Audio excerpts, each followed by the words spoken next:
So hi again. My name's Scott Rich. I'm Beam Me Up Scotty 2 on the Blacksmith subreddit, and I'm going to do another video here. The first video I just did, I got pretty good response from people on Reddit, better than I thought, considering how unpopular I am there. Today I'm going to forge a hook, a leaf hook. It's a style of hook that I make and sell sometimes. See if that comes through on camera. So this uses the texturing hammer that I used in the last video to get this kind of vine texture on the thing, and then I'll also be showing you how I do this kind of generic leaf that I put on various things that I make. But I think I'm going to start today just showing you how I lay a fire. I do most of my forging on coal. I do some work in a gas forge as well. I have a gas forge right next to it here. But I usually reserve that for things when I'm doing a long piece where I need to heat a lot of material up rather than just an inch or 2 or 3 inches of material, or when I'm doing something really thin that would have a tendency to burn up in a coal forge. So I'll show you how I get my fire going. So my coal today is quite wet because it rained really hard last night, and so my coal is quite soaked. So I definitely need to use wood to get my fire going. So I'm a general contractor by day, and so I have lots of 2x4s left over, and that's what I use to start my fire with. I split some of this off using the hot cut hardy. I probably use a hot cut hardy more for chopping wood than I do for cutting steel.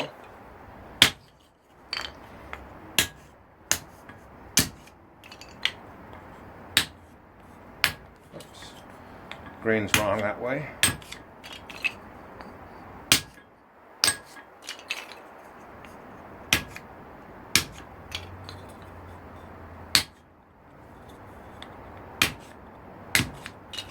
Alright. Blacksmithing video, and you get to watch me splitting wood. Alright. There's that part of it. So I've previously cleaned this out. Cleaned out the tuyere, cleaned out the clinker. I take 2 full sheets of newspaper and wad them up into a ball like this. And because I'm a cheater, I like to make sure it lights quickly by hitting it with a little shot of charcoal lighter fluid. I found if you want to have success in getting your fire lit the first time, it pays to lay like what I call a coherent fire. I mean, don't just like throw stuff in there. You kind of got to stack it in there carefully, distribute the wood carefully.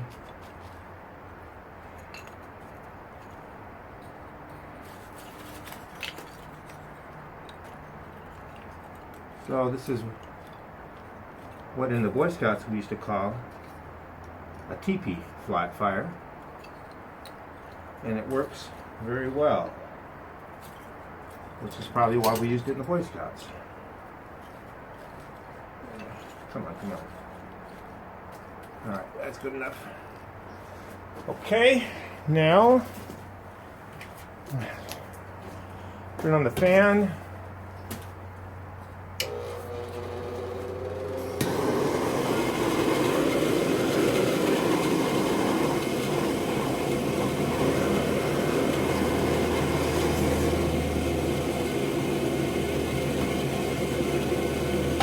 Alright, now I am going to use a little fresh coal around this today rather than relying on my coke from my last fire, just because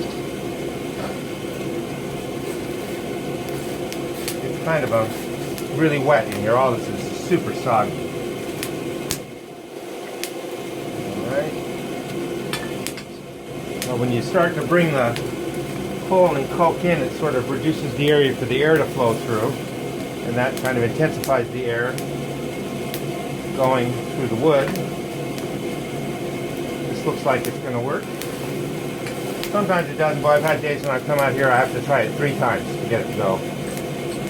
But lately I've been doing pretty well with it. Alright? So now that fire is going to probably take 7-8 minutes to really, for the coke and the coal to get lit and everything to be right. So the magic of editing will set that aside and I'll prepare my material. For a second it looked like this was going to be a short-lived video because I couldn't find any 3/8 material, but I finally found some. This is 3/8. I've cut it off at 8 inches, which to me right now is not seeming long enough, but my notes say it is, so I assume it will be. I haven't made one of these hooks in several months. I've rounded one end into kind of a dome shape. This will be the end that the clothing and stuff actually hooks on, the end of the hook, and we'll be texturing that as well as the rest of it later in the process. First thing is to measure off where the mounting screw will be on this hook. That's at 5.5 inches up.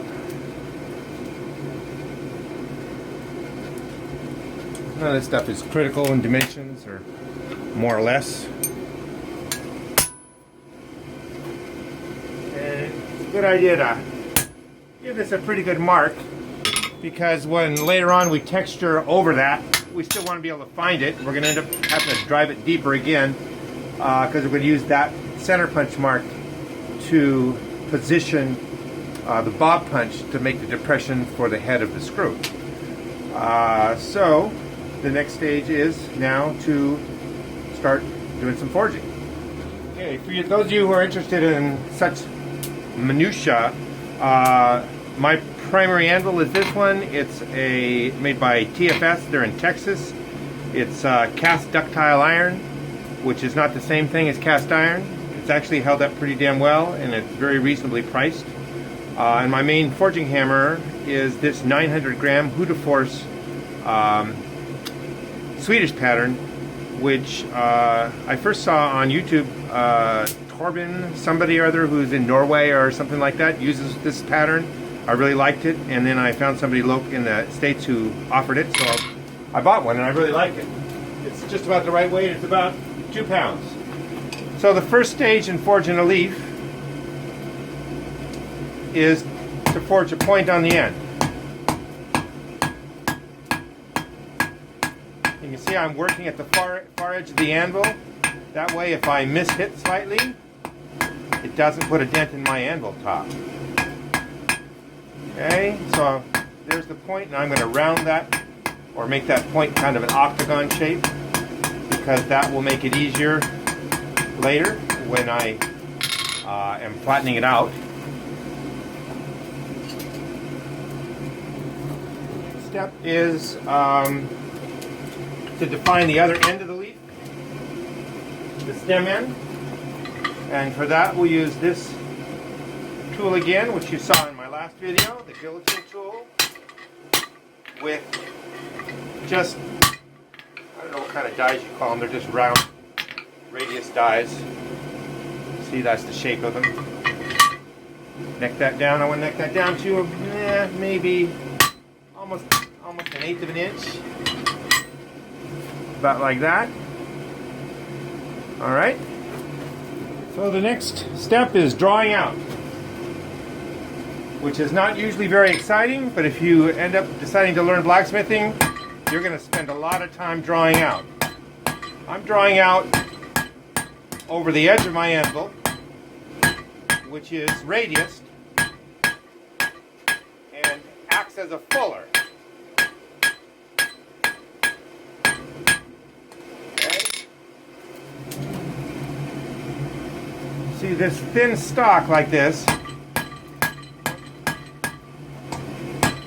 cools off really fast, especially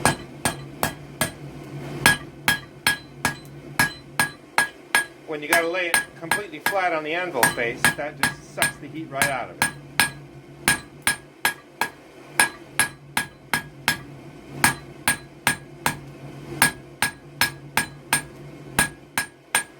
Again, when it starts to get dark, that's where you kind of straighten everything up and planish it.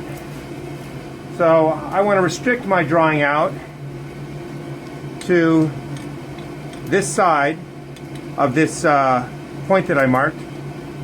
So I probably want to stop it right about there because I need about a 1/2 inch in the middle to spread out into the pocket that the screw will go into. And my target length here is about 11 inches. While this is heating, there's lots of different places that you can use on the anvil, or tools you can use on the anvil to draw things out. Grab a piece of stock.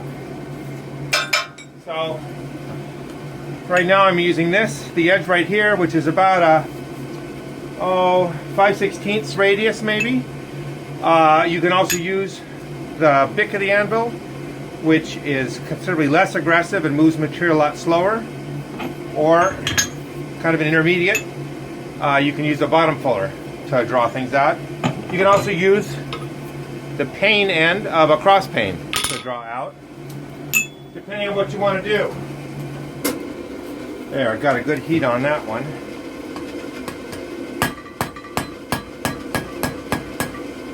So when the stock dimension gets this small,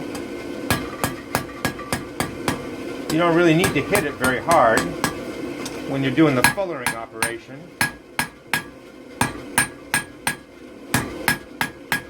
So bear in mind this started out at 8 inches, so that means to get to 11, I got to draw it out 3 inches, and I had 2.5, so I need to make that 2.5 inches grow. I mean, I almost got to double that 2.5 inches in length. Double check now, see where I'm at. I'm almost there already. Good.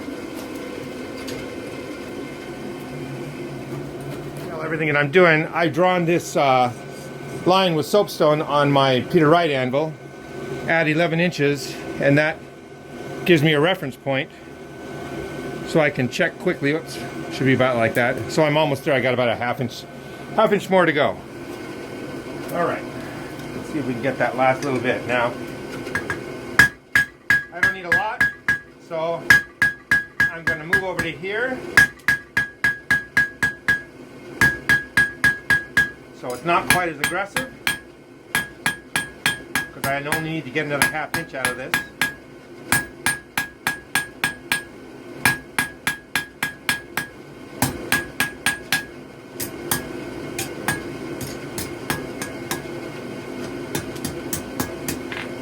Okay.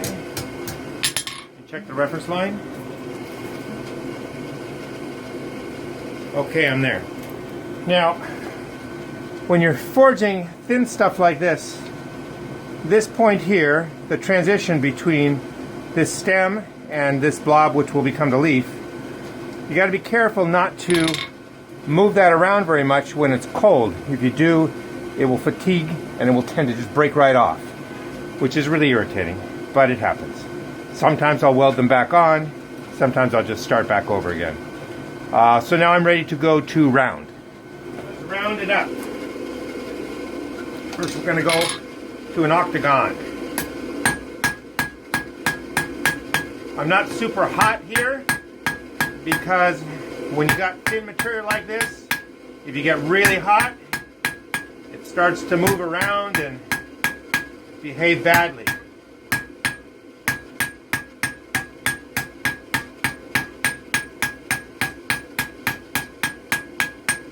Because this is just a leaf stem, we don't have to be too anal about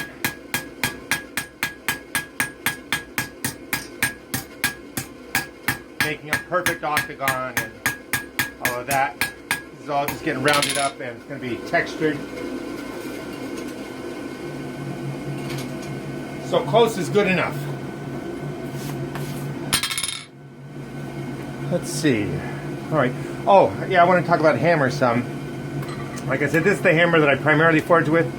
There's more than one school of thought in blacksmithing on hammers. There's people who get like really anal about a specific type of hammer. There's people from what I call the Brazil school who swear by heavy, like 3-4 pound rounding hammers.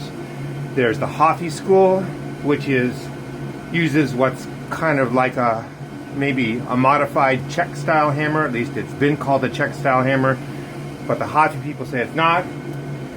Oh shit! Almost burned that up.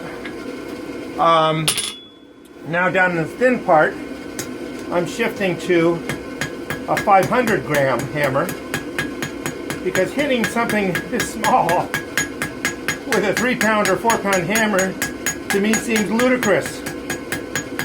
But there are guys that do it. To me it seems like more work to decelerate a 4-pound hammer to get the strength of blow that you want than it is to accelerate a 500 gram hammer, because I don't have to accelerate it very much. I'm only moving 500 grams, whereas if you're using a big rounding hammer or something, you're holding back 4 pounds. And it just seems silly to me. Okay, so now we're pretty nicely rounded up. Now I'm going to leave forming the leaf until a little bit later. The next thing that I'm going to do is texture this. Okay, so there's another YouTube channel. I think it's called DF in the Shop. The guy who does it is an older guy, like me. His name is Dennis. He's really quite good. He does a lot of traditional, like colonial style metalwork in terms of strap hinges, latches. He just did one on padlocks, I think, and he's very good. Anyway, one of his projects is to make one of these, which is just a tool to clamp round stock such that you don't screw up the surface, and you get a very secure bite on it with this. And I would encourage you, I mean, tooling is really important in black tooling. It seems like in many cases, the more tooling you have, the more stuff you can do. So the first thing I'm going to do now in terms of texturing this is I'm going to texture the end. And I want to texture the grain in the correct orientation. Alright, so this goes in here. This clamps down here. And now I'm going to texture. Now you'll likely note, if you saw my previous video, this is a different hammer than what I used in that video. But it's the same texture. Over here? Yeah. And on this case, the texture is put on at an angle. It's not parallel to the handle. And there's a reason for that, which hopefully will become apparent soon.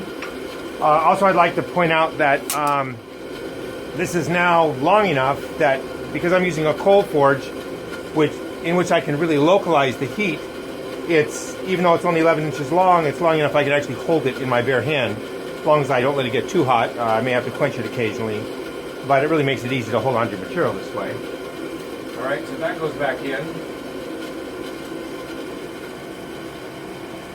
Now we're going to forge, or we're going to texture the whole surface. In my previous video, where I textured that bottle opener, I just laid the bottle opener on the anvil and I textured it. I was texturing just one side. But on this project, I want to texture it all the way around. If I just lay it down on the anvil and I hit it on the top with my texturing hammer and start rotating it around, some of that texture ends up on the bottom of the piece as I'm working on the opposite side, it's basically just going to flatten the texture out. And you'll never be able to get an even consistent texture all the way around. And because of that, I have to use a bottom tool, which has the same texture as the hammer. And that goes in here. And then you can also do this with a spring fuller, and actually I think some companies do offer manufactured spring fullers that do exactly this. And the reason that I put the texture at an angle on this is so that I don't have to work like this. I can actually work like this, which is a little bit more natural position to be holding the hammer in. And it's not very hard blows, it's pretty light. I have to look over the top of my glasses so I can see what's going on.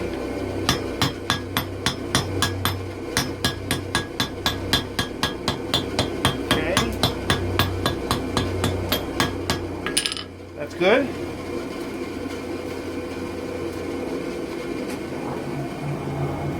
So because I left the leaf unforged, I just have the bulb end there.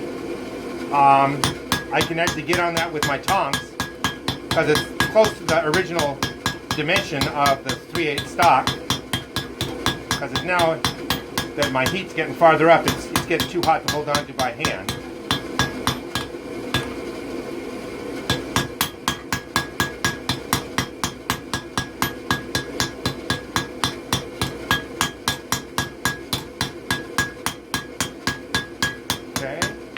Right up there now at the where the center punch mark is. I don't want this to get too far out of being straight. So I can do this on the anvil as long as I do it lightly. If I need to move it a little harder, I would actually go to a wooden stump, because then I would be guaranteed not to damage the texture. A little bit more right in here. You can actually apply this texture when the stock's pretty cold. Okay, now we'll rotate it around and do the last bit.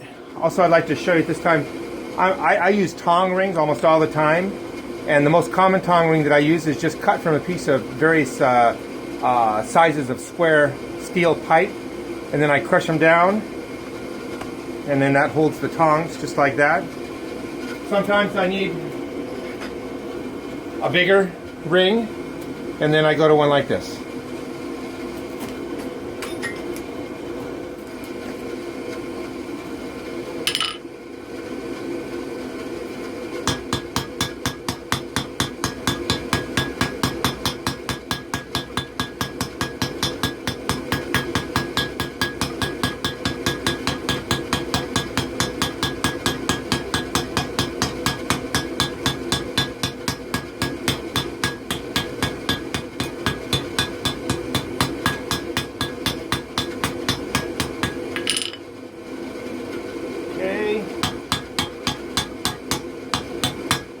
One more heat will do it.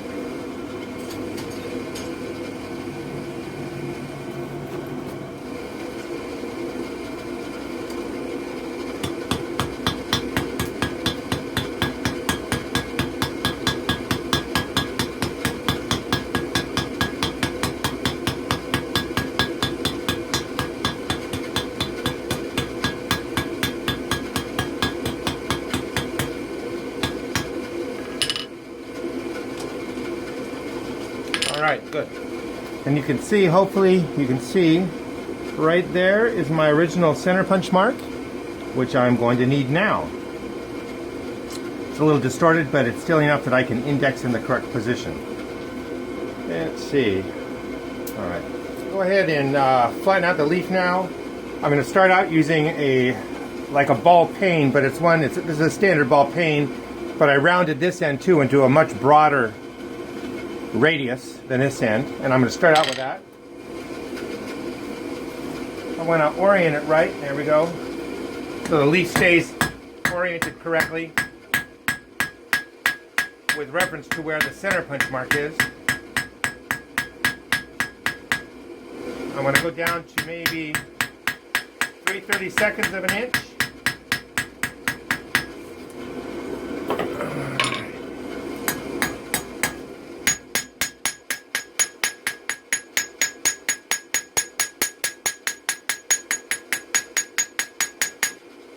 Okay, that'll work. All right.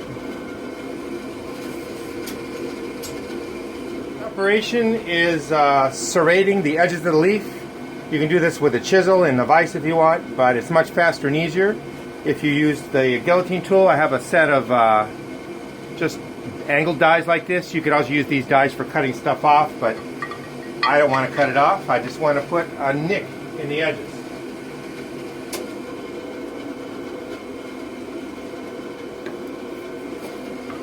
just like this.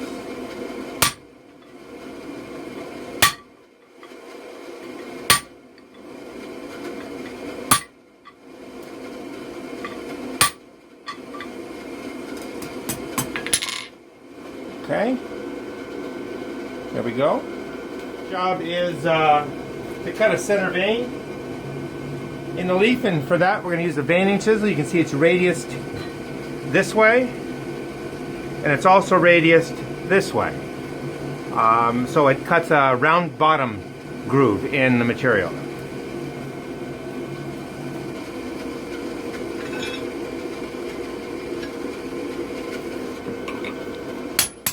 Okay.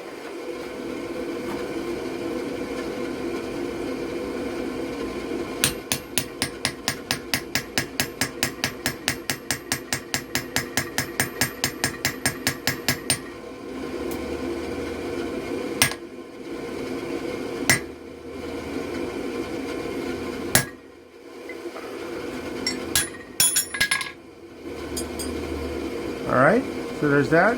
I should also show you too at this point that the underside of my holdfast has got kind of rounded grooves cut in it. That's specifically to make it easier to hold on to round stock like this. And the leaf is to fuller it to suggest veins coming off the center vein. And I use this railroad chalk for that. I use it because I like this radius. It makes it easier to make the hammer blows come right up to the center vein and not go over it. And they get done like this.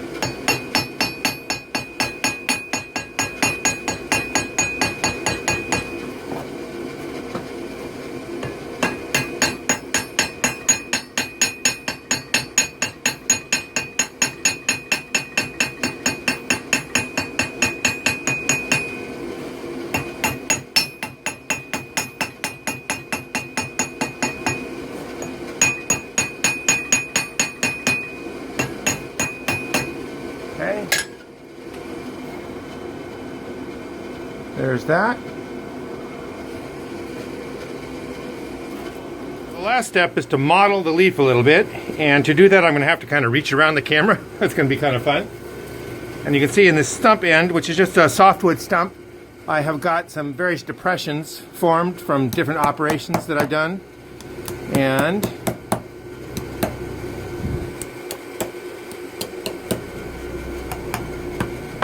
there we go.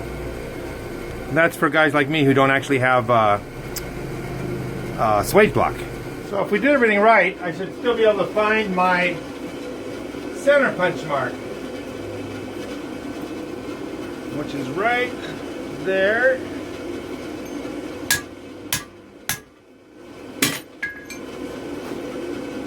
I just want to make that a little bit deeper.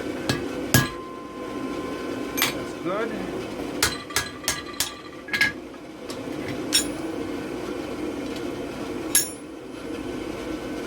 There you go. Now it's deep enough that I can index my bob punch in there. See there, it's a little too hot, and I gave myself a little divot there from the holdfast. So let me dress that out a little bit. That's what those little divots came from on the bottle opener that I did in my last video. I figured that out afterwards.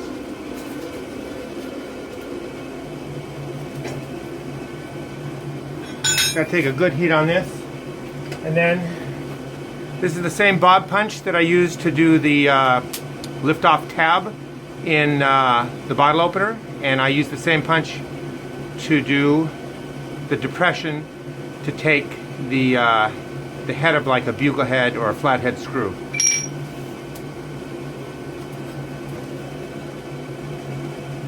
Gotta wait for this to get hot enough. There we go. Gotta clamp it back here where it's cooler.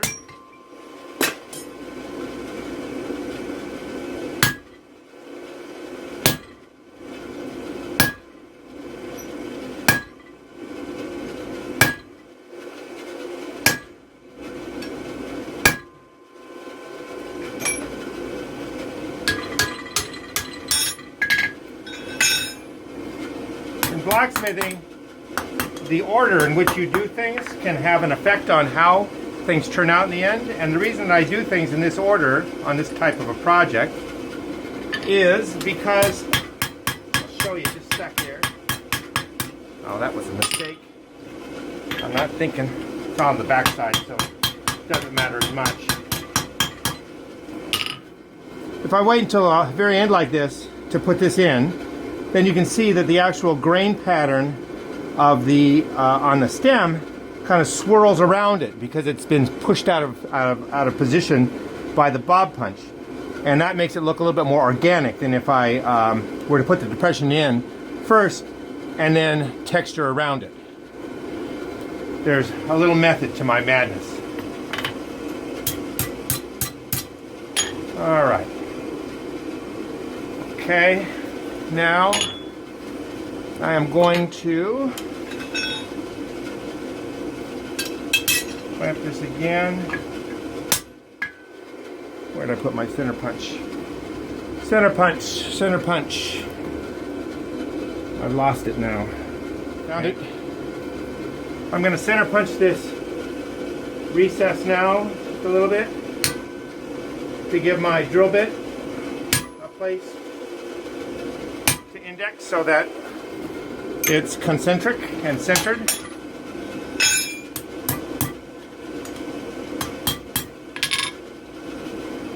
Like that. And now I'm going to drill it. This is my new to me Wilton drill press that I paid 50 bucks for. One of the better tool deals I ever found. Small holes, not drilling them too far. Low speed. I don't even bother with lube. Perfect. You actually bend the hook. The first thing that I want to do is I want to put a little bit of a outward bend at the end of the hook. And to do that, I want to do it with this bottom die in place, and I'm doing it with the texture tool on the top so that it doesn't significantly change the texture. And I'm just going to give it a little bit of an outward bend like that. Very simple bending jig that I made up. Not a great one, but it does the job, and I've been too lazy to make a better one. That just comes in like that. Oops, like that. I got to get this right.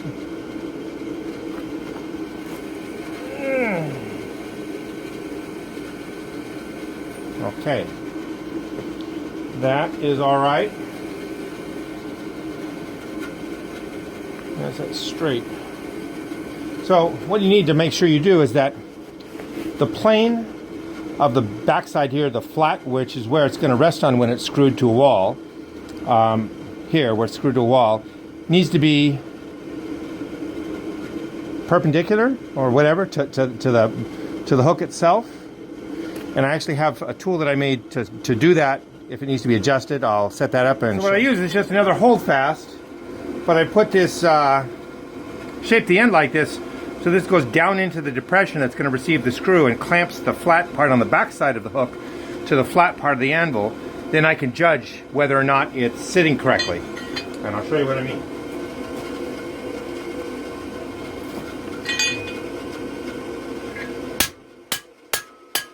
Okay, so this is skewed off just a little bit to the right, or to one side.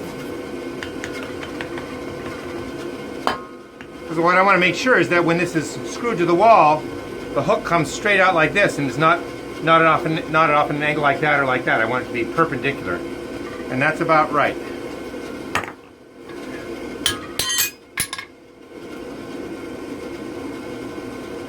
Okay, that looks good. For the last part, I'm going to be bending the top here. And let me see how I did it on the other one. Go to the left first. I'm going to use this. This is just actually a cutting torch, but I can't find a welding tip. And a lot of times in blacksmithing, we use these cutting torches for heating without adding the extra oxygen that you would add in if you were cutting, because it gives you a little more heat than a welding tip does.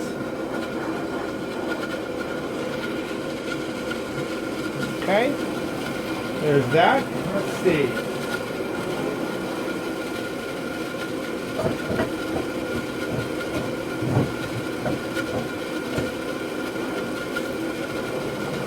So sometimes I do this different ways. I've never figured out what the best way is.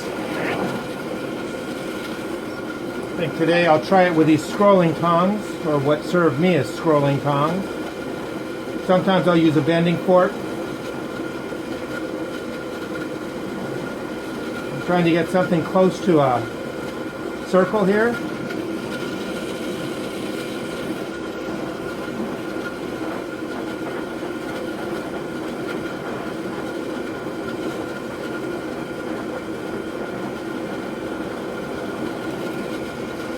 That's all right. Take a little bit of that pre-pink out. All right.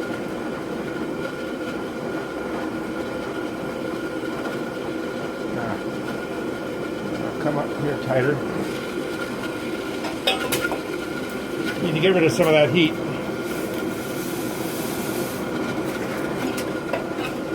Okay.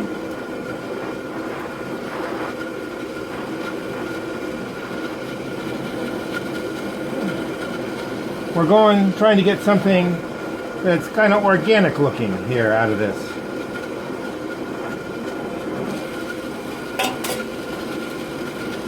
So the bends should be pretty sinuous.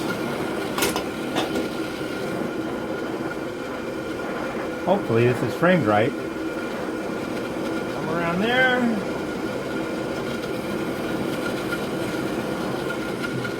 Again.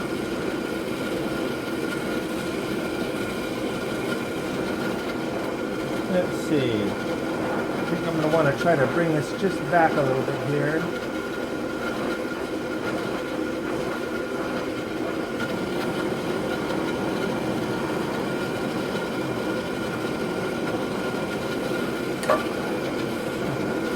Alright, and I'm going to put a little bit more bend right here.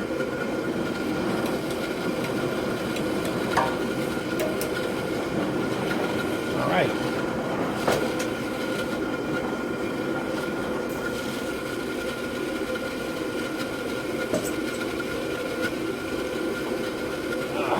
Thanks again to Dennis for showing me how to make this device, because I tell you what, it makes a world of difference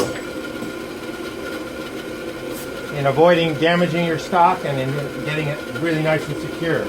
You can use that for heading a rivet, lots of different things. So that's pretty much the finished hook. Now on this particular type of thing, normally I remove all the scale with a wire wheel on the bench grinder, and then I reheat it to bring up, you know, the kind of colors that what you would call tempering colors, except we're not tempering because this doesn't have enough carbon. This is just A36. But then I color it. That's how I did the original one here, you saw. So you can get kind of, you know, dark blues, even blacks. You can get bronzes, you know, and you can even get some purples in there. So you get a lot of range of colors, and it makes for a nice finish. I'm not going to bother doing that because, again, that's one of those operations that's just kind of grunt work and just kind of boring. But that's the project. So that's how I make one of the styles of hooks that I make. I hope you found it instructive. I hope it wasn't too boring. In addition to the actual operations and the tooling that I showed you in this, I wanted to convey to you that blacksmithing is a series of operations, and much of the secret of blacksmithing, or the difficulty of blacksmithing, or of learning blacksmithing, on the one hand is learning physically how to do the various operations, like drawing out and going from square to round and round to square, upsetting, bending, all these sorts of things. That's one side of it. But then the other side of it is mentally figuring out in your mind what the correct sequence of operations is to make a particular item. And fortunately for me, most of what I make is fairly simple, so it's not that complicated to figure out. On some of the more elaborate pieces that you'll see people do, I mean, it takes a lot of mental dexterity to figure out exactly what the correct order of progression is. So anyway, I hope you like this. If you do, upvote it. I'll post it on Reddit, on the blacksmith subreddit for my friends there, and anybody else who's interested. And I'll make another one in a few days, maybe. Thanks.